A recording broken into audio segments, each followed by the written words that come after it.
LeBron James all the way in. Here comes Simmons the other way, 3-on-2. Simmons eludes the defender and lays it in with that. Certainly the length altered that shot. Not a big window. Steps. Yeah, we'll talk about who won the trade and what this kind of implicates for NBA and what we could potentially see in future on. And so I think we'll start with it. What did you think? Who won the trade in your opinion?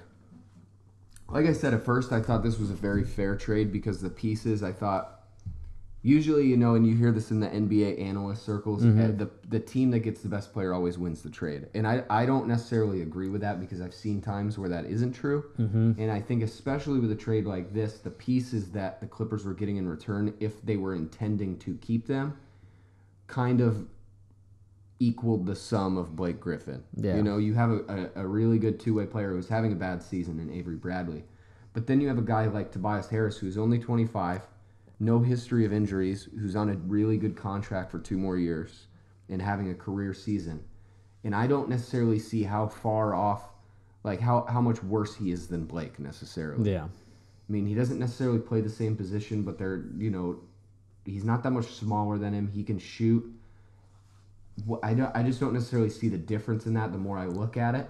So you get a good guy in Tobias Harris and Avery Bradley, a good pick in the late lottery, early after the lottery, and then I mean Boban is it's a contract, but then you just take into consideration Avery Bradley's an expiring contract. So if what the Clippers are really trying to do is build up for free agency, clear cap space, there's no way that this isn't working in their benefit in every way. Yeah. So this trade to me is a clear-cut example of what the Clippers are trying to do for the future. Obviously, this 2018 free agency class is not like the best class in the world. They're going to wait till next year when Kawhi is up, Klay Thompson, all these other really big-name players are coming. So I think what they're doing is they're waiting for 2019. I think 2019 is the year that the Clippers are really going for, and I think this was a smart move by the Clippers. Obviously, Jerry West has built 2 great NBA dynasties since in a long time. The Lakers with Shaq and Kobe, and this Warriors team. So I think by building those 2 teams, the repertoire that he has, and I think that's what Jerry West is trying to do now with the Clippers now that they've hired him to their team. So we're going to be obviously seeing more players move. DeAndre Jordan, Lou Williams, those guys are probably gone. Doc Rivers is also gone. Austin Rivers, I'm not so sure, probably gone. We will see a lot of those guys disappear from the team, obviously. And with Detroit, what I think it does is that in the short term, like you said, I think it does help them get to the playoffs, but they're going to be, a 7-8 seed? Yeah. For a guy that you're paying $100+ for, that to me just seems like it's not a good move.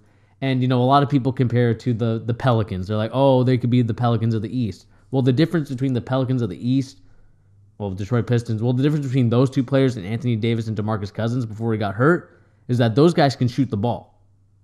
Those guys have 3-point shots compared to Blake Griffin, who is an average 3-point shooter, only 34% this year.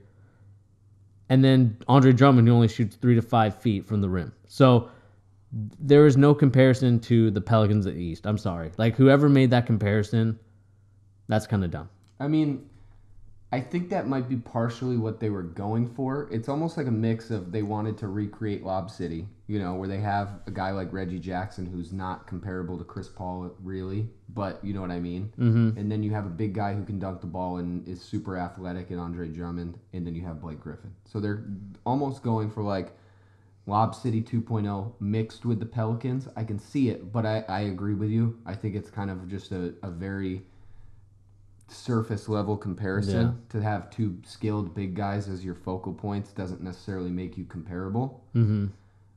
And not only that, like you said, Anthony Davis and DeMarcus Cousins can shoot, and they're also they're top 10 players in the league. Blake Griffin is not a top 10 player in the league, and neither is Andre Drummond. Neither of them made the All-Star game. And that's not the whole sum of being a good player in the NBA, but it does speak somewhat to where they're at this season in comparison to those 2 guys. To go back to the free agency thing, I do think that 2018 is their goal. Not necessarily LeBron, but another guy from the Thunder, Mr. Paul George, who's a Clippers fan. been a lifelong Clippers fan. I think that they're going to make a big push to try and get him or someone else in this free agency class, but I really think it's going to be Paul George is the guy that they want, or somebody in that vein, like a skilled wing player who can shoot, defend, and do a lot of things on the court. I think that is kind of what they want. And you might be right. Maybe they don't even intend on doing anything in free agency this year. Maybe this is more of like a 2-year plan.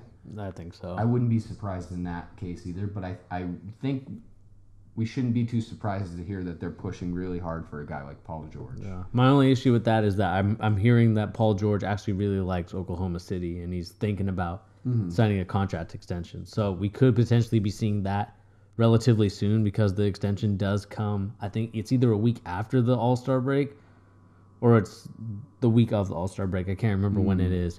But we definitely will be hearing whether or not, and this will implicate whether Paul George stays or not. Yeah.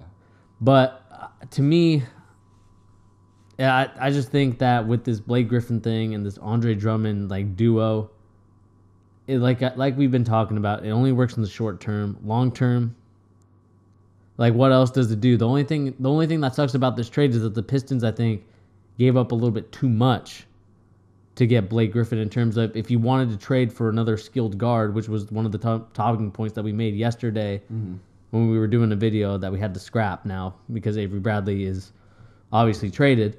I think it doesn't help them in terms of trade pieces, because I'm pretty sure they still want to keep Stanley Johnson. They probably want to get rid of Reggie Jackson, but I don't know how they will now, because he's not. I don't know. This trade to me seems like it's more of a draw in a sense, but also long term, I think the Clippers will eventually be winning this trade. Yeah, and just to sum up this little discussion, I think that in the short term, like we said, I think it's a draw. This season, the Clippers, let's say they keep all the pieces they got, they're going to still be a competitive team, and they still might end up making the playoffs, honestly. Whereas the Pistons they're probably going to make the playoffs now too. Right. Does that make the trade fair in 8 months? I really don't think so, because who knows what happens with Blake, and I'm not saying that I hope this happens or anything like that. Blake has a really tepid injury history. Yeah. One knee injury, and they have a $150 million contract that they have nothing they can do with, and it ruins the franchise for the next 5 years. Whereas the Clippers just don't have that anymore, and that is that's as good as gold as far as being a business is concerned. So, I think to really sum it up, the Pistons, short term, good for them, but in the long term, Clippers will eventually kind of win the marathon.